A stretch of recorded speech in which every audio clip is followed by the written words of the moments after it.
Hello, everybody, and welcome to Non Sequitur News for July 30th, 2025. It's Season 4, Episode 211. I am MayorWatt. I run ohmTown.com, and my visualizer is going bananas. Nanners. Today, we're going to be talking about Rum Running Away from the U.S., more expensive groceries in 2025. This one workout, cancer hates it. What is going on with genetics references and marketing today? Sorry, you can't die here. Hallucinated cases are ruining law. New York Times and generative AI. Skip to the best parts. Flying taxi companies and 84.6. Everything's powered by ohmTown.com. Go over there and sign up or sign in. Become a citizen.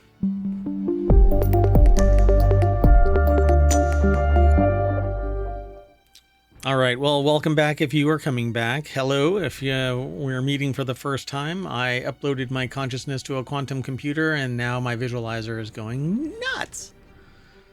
Anyway, I am now just a disembodied voice in a quantum computer. Let's get into it. The very first article is over in Distillerist, which is one of the 50 shows that I would like to bring to, ohmTown and YouTube and Twitch and do all of this live. Well, anyway, rum producers are turning away from the U.S. Having suffered a sales slump in the U.S., rum producers are looking away from the country to facilitate growth.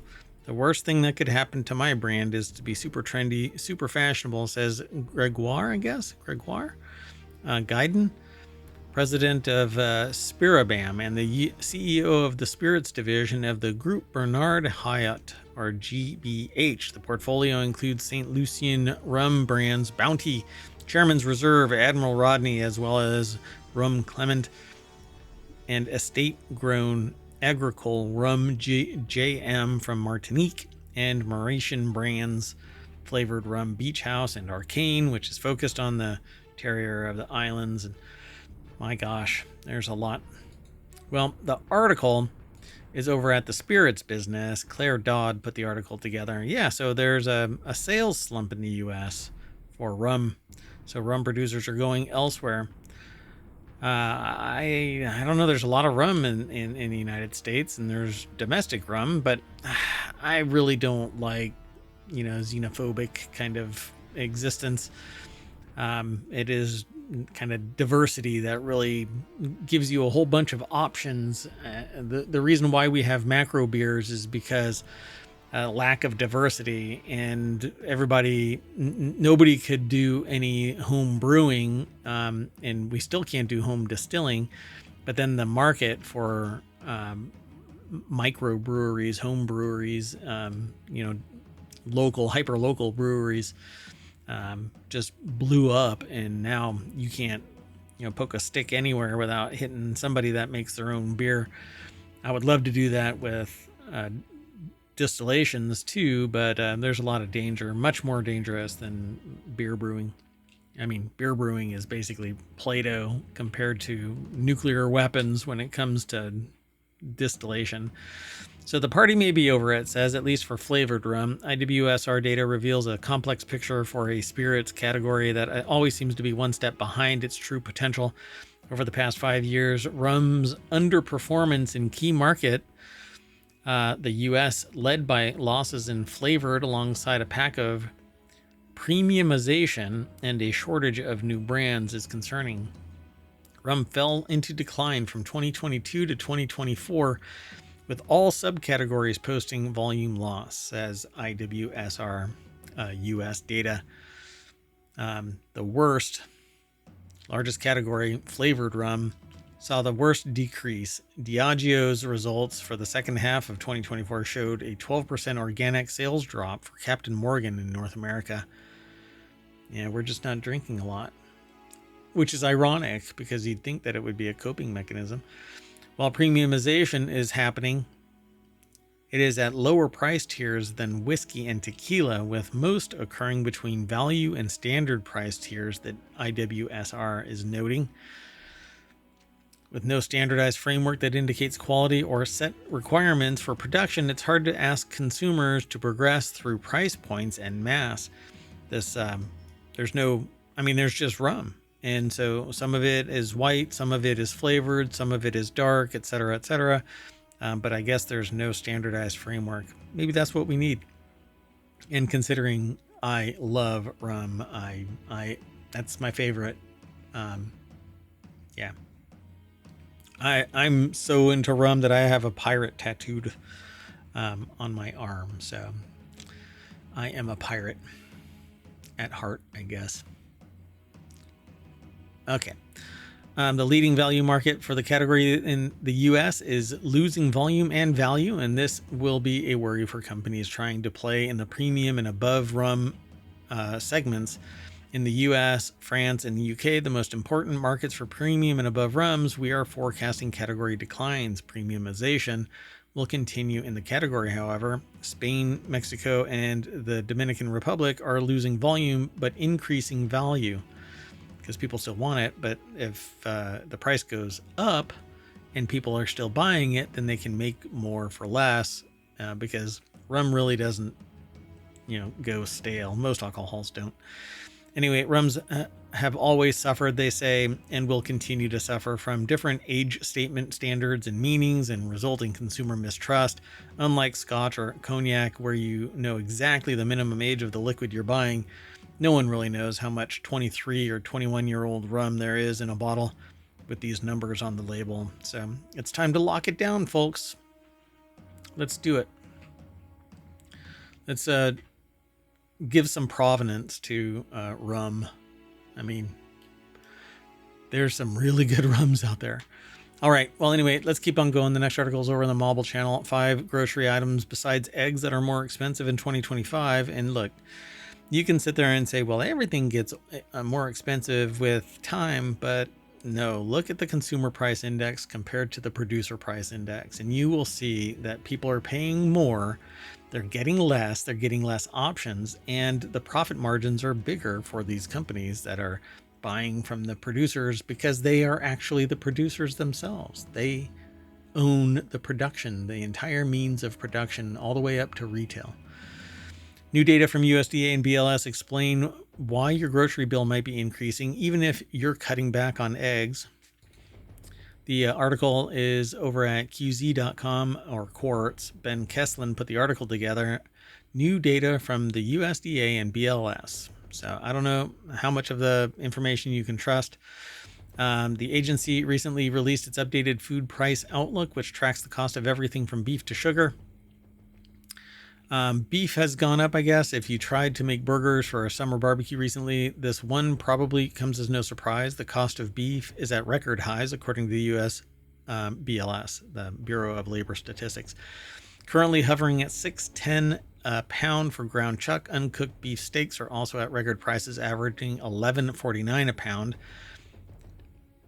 They predict that beef and veal prices will increase 8.8% overall in 2025 alone, but that number is still subject to change. Poultry has gone up in price. Between May and June, they're predicted to spike 2.7 this year. They're going to increase 0.9%, it says here. And so by the end of this year, it'll be up another 2.7%. The agency reported that chicken prices were 3.4% higher this June than last June. Fresh whole chickens are at record highs, averaging $2.10 a pound. Pork has gone up.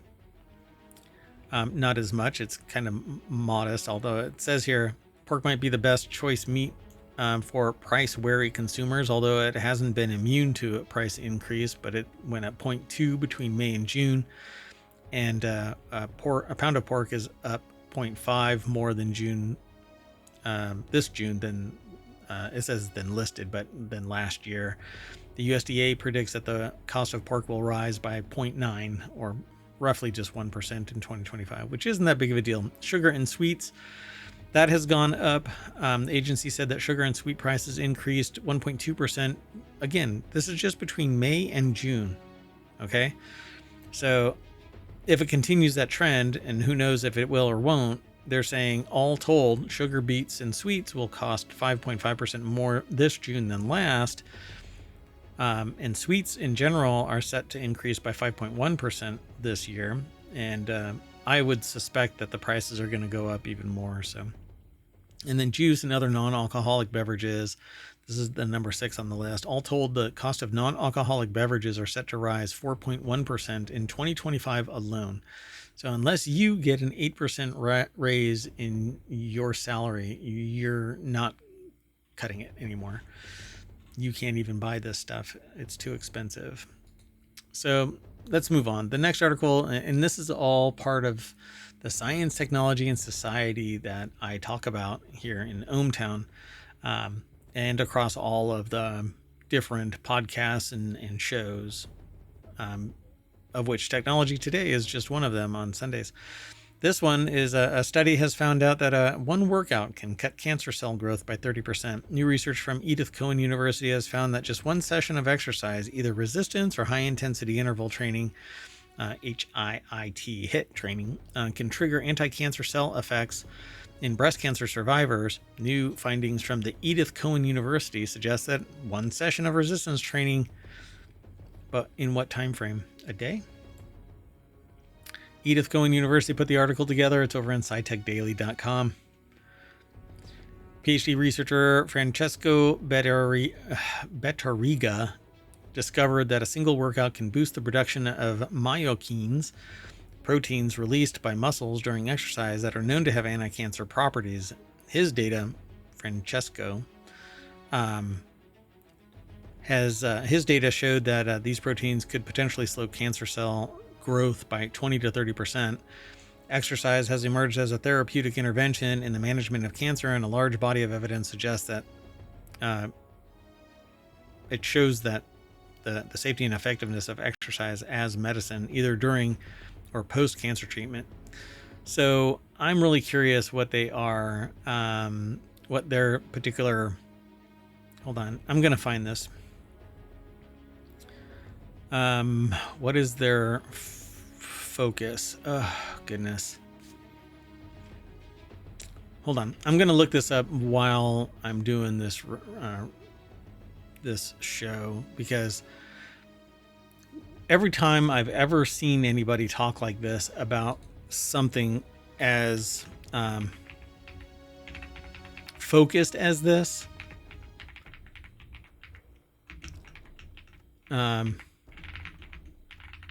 their area of research.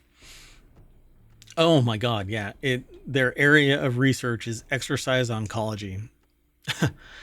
So, for instance, I interviewed somebody, regarding something that I am doing, and, they immediately, a person who is a sports therapist basically says, I need, to go and get stretches and stuff like that, physical therapy. I talked to a surgeon, a sports surgeon, and they go, yeah, we can cut you open and fix that, that kind of a thing. There was one time where I was talking to somebody, about weight loss, and they happened to know somebody in their office that just came on board, and they're like, oh, well, you need to eat more to lose weight. And I was like, well, what's your area of, focus, research focus? And they're like, food in sports or some equivalent. But everybody seems to be a hammer, and the person that they're talking to is the nail, whatever it might be. So of course it's their specialty that is the end all be all. So I'd be really curious about this. I think exercise is important regardless, either before or after or during or whatever. You need to exercise because it is overall just, it's burning calories, it's helping your blood flow. It might assist you in recovery. So just do it, exercise. Now, I'm kind of a hypocrite because I barely get a chance to exercise, but anyway, let's keep moving. The next article is over in the Mobile channel. Dunkin' faces backlash over genetics reference in new ad. Dunkin's latest ad, released on the heels of American Eagle's new campaign starring Sydney Sweeney, is facing backlash on social media for mentioning genetics.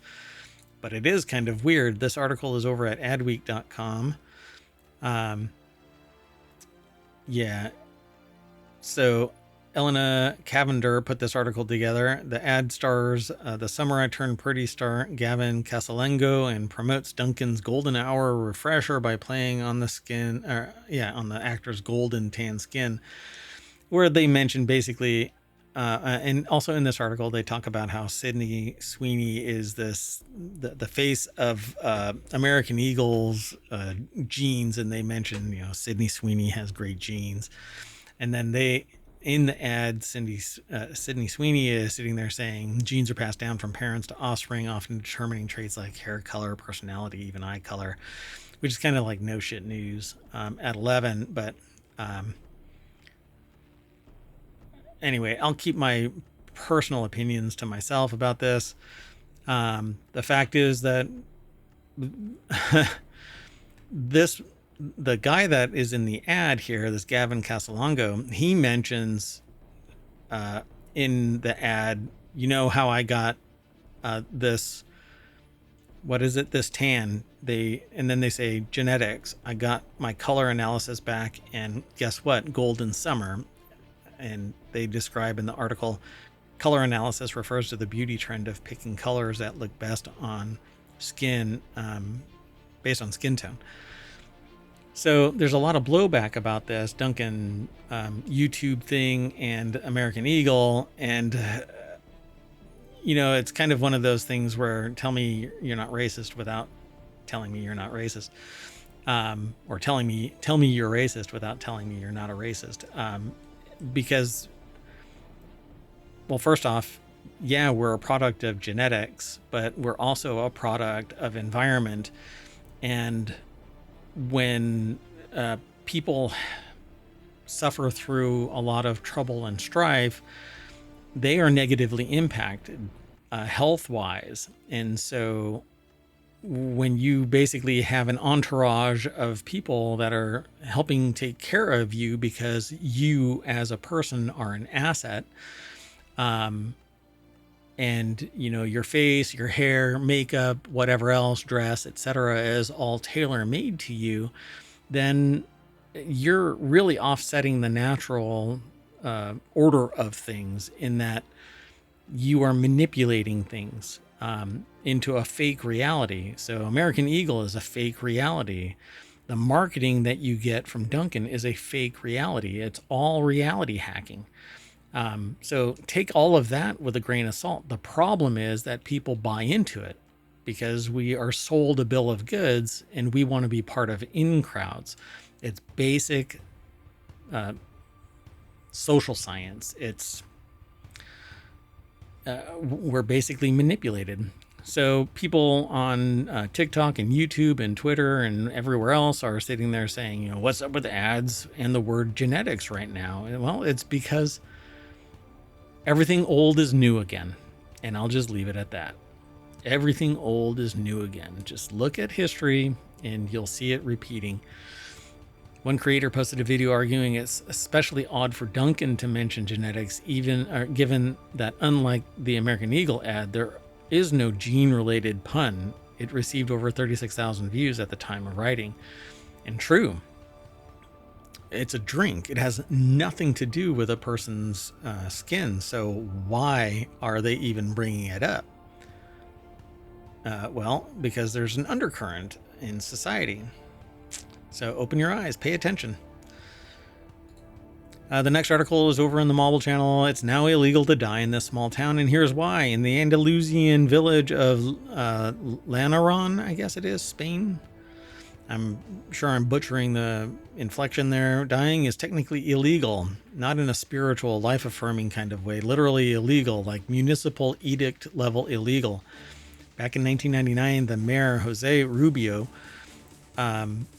issued an official declaration banning death in the town. The cemetery was full and local officials were demanding a fast resolution, so Rubio came up with a workaround and outlawed dying altogether. It's hereby forbidden to die in La Jarón. The edict said. He literally wasn't entirely joking, but he wasn't exactly serious either. He says, I am just a mayor. Above me there is God, so if you die here, you die here. Ashley Fike over at Vice.com put the article together. They say, above me there is God, who ultimately the one who runs things. Still, he encourages residents to take utmost care of their health so they do not die until Town Hall takes the necessary steps to acquire land suitable for our deceased to rest in glory. Strong words for a guy trying to buy himself a little time and a few plots of land. Yeah, they need to change the dynamic. Instead of being buried in full body, then be cremated and turned into a brick and make the mausoleum out of the brick.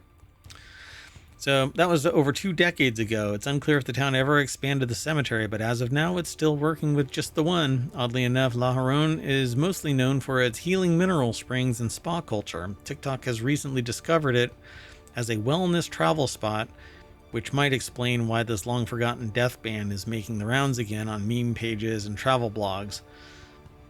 Death in La Haronne isn't managed so much as ignored with style. The town never really solved its cemetery problem, but it did put a law in the books asking people to hold off on dying until further notice, 26 years ago. The next article is over in Law Nerd. 5 hallucinated cases lead federal judge to kick 3 Butler Snow lawyers off of a case, and I am saying that it is ruining law.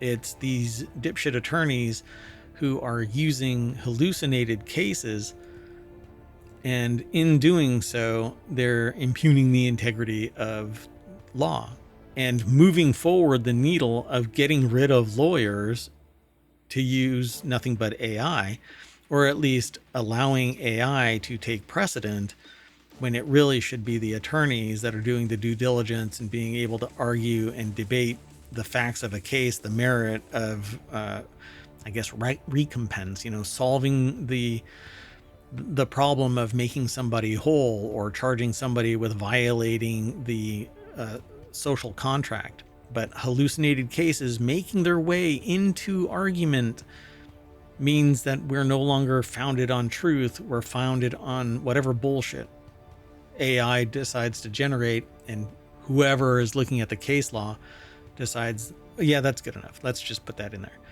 3 Butler Snow lawyers may no longer represent a former corrections commissioner in Alabama because they filed 2 motions with 5 completely made up cases. The article is over at abajournal.com. Deborah Cassens-Weiss put the article together. Yeah, completely made up case citations produced by ChatGPT, a generative artificial intelligence application, a federal judge ruled last week. And they should be brought up on ethics violation charges. Monasco found that 3 out of the 5 lawyers who signed the motion were responsible for the errors. They included partner and assistant practice group leader Matthew B. Reeves, who said at a show cause hearing the fake citations were due to his use of ChatGPT. Good for him to fall on the sword, but it doesn't mean that he shouldn't have an ethics violation.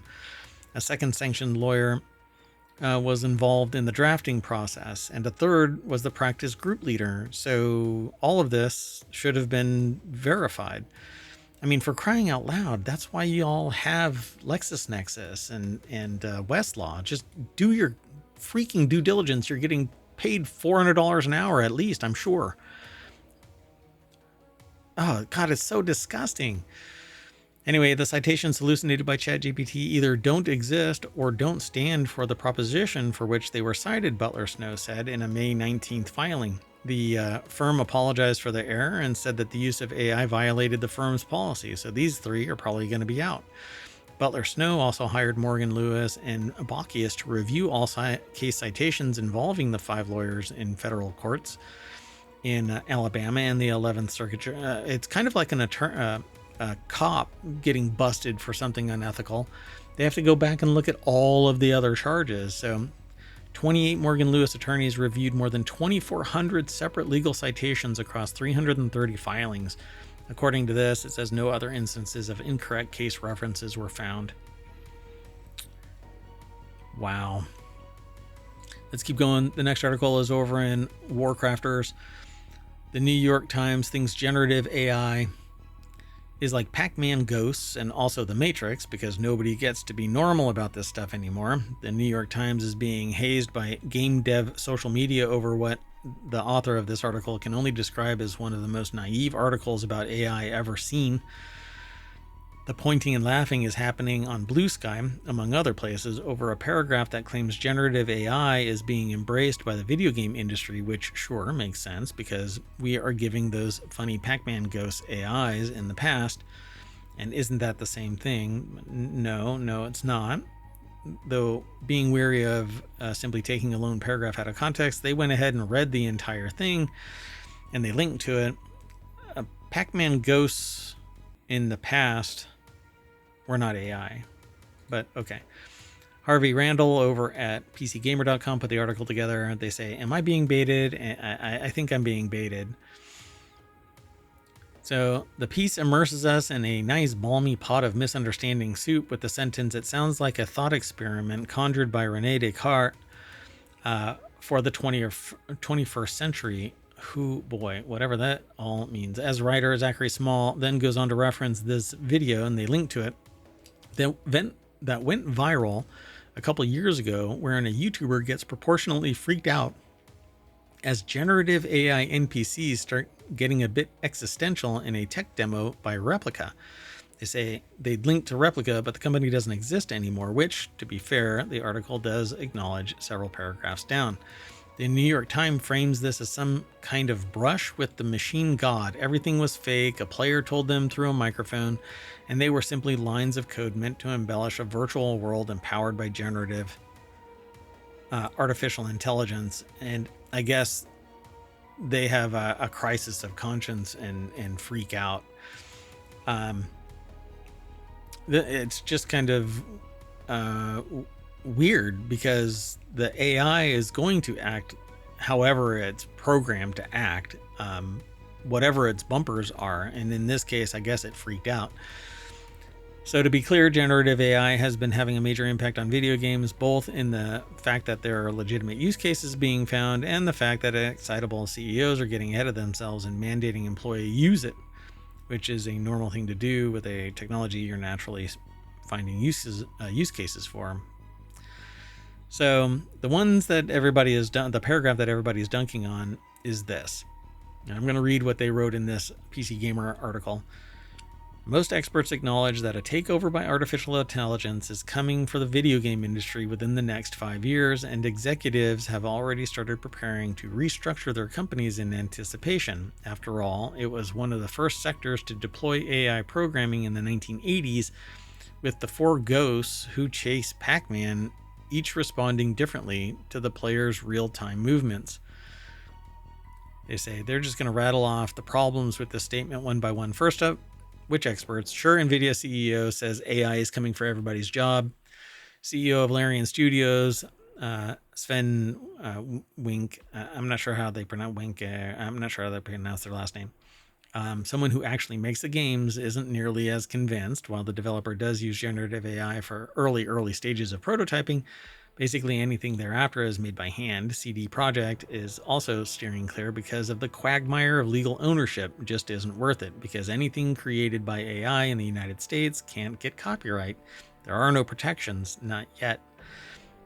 Not until somebody with a lot of money basically is going to get bit by the fact that they have to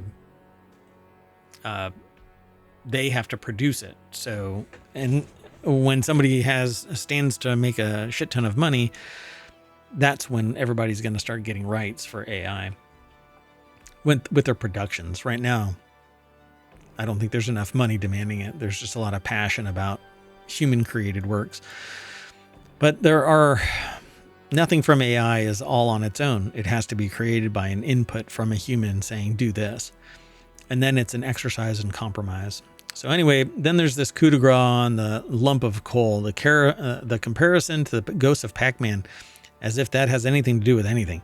No, the programming of Pac-Man's ghost has nothing to do with generative AI or deep learning models, a completely different technology.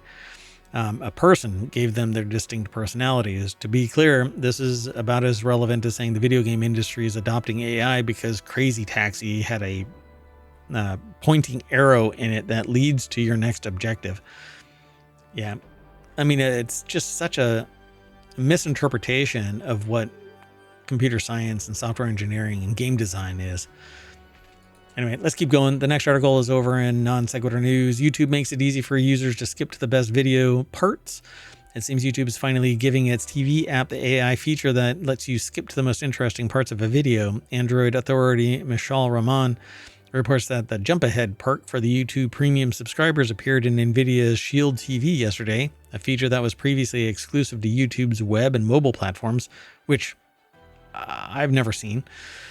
Jump ahead gives users an easy way to automatically get to the best bits of the video, but I thought those are not jump aheads in terms of best bits. I thought that they're jump aheads because that's a chapter start that's imparted by either the creator of the video or by the mass of people that are going to a particular segment. So it could be gamed to send you somewhere that you don't really want to be. Anyway, Jess Weatherbed over at TheVerge.com put the article together. After launching on web and mobile last year, some TV devices are showing the jump ahead feature for premium subscribers. This article, again, is over at The Verge, and Jess Weatherbed put it together. But I'm going to keep moving. The next article is over in...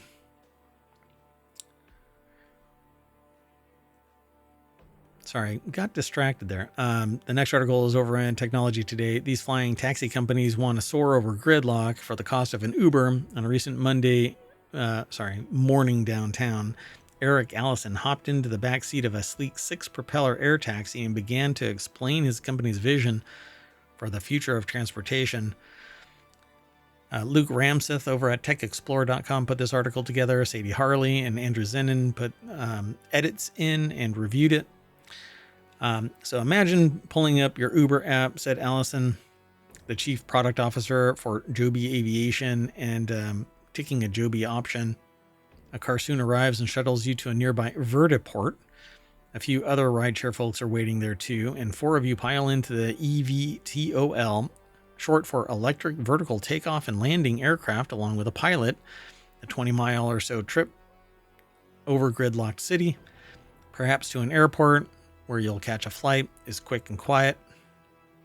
As the aircraft takes off like a helicopter before transitioning to airplane mode and touching down, it's a short walk to your gate. The cost of this convenience, potentially shaving hours of time, it'll all be surge priced. If it's jam-packed out on the street, they're going to charge you $80. And if it's a lazy Sunday afternoon and somebody decides to pick you up via the air taxi, it'll be $20. But for crying out loud, there's no way it's going to be just the average cost of an Uber kind of a thing. So, but other aircraft from Santa Cruz, California-based company are undergoing rigorous testing. The company recently completed its first transition flight from a pilot on board, or with a pilot on board, and hopes to transport passengers next year in Dubai. Archer Aviation, another California-based electric air taxi startup at a similar stage as Joby, also attended the Reindustrialize Summit. CEO Adam Goldstein said on stage that his firm aims to sell his first aircraft for use in Abu Dhabi later this year, though he acknowledged passenger rides wouldn't occur right away. Archer is also a partner for the 2028 Los Angeles Olympics, where the company hopes to fly dignitaries and athletes around the city. So the core concept is always, where are my flying cars? And the goal is to bring that reality this year. And our final article for the July 30th, 2025 episode of Non Sequitur News is EA won't be asking $80 for Battlefield 6. No, they're asking $70, but then the next jump is $100. So they're making up for it somewhere. The separation between $70 for the pre-purchase Battlefield 6 Standard Edition at $70 and the pre-purchase Battlefield 6 Phantom Edition at $100.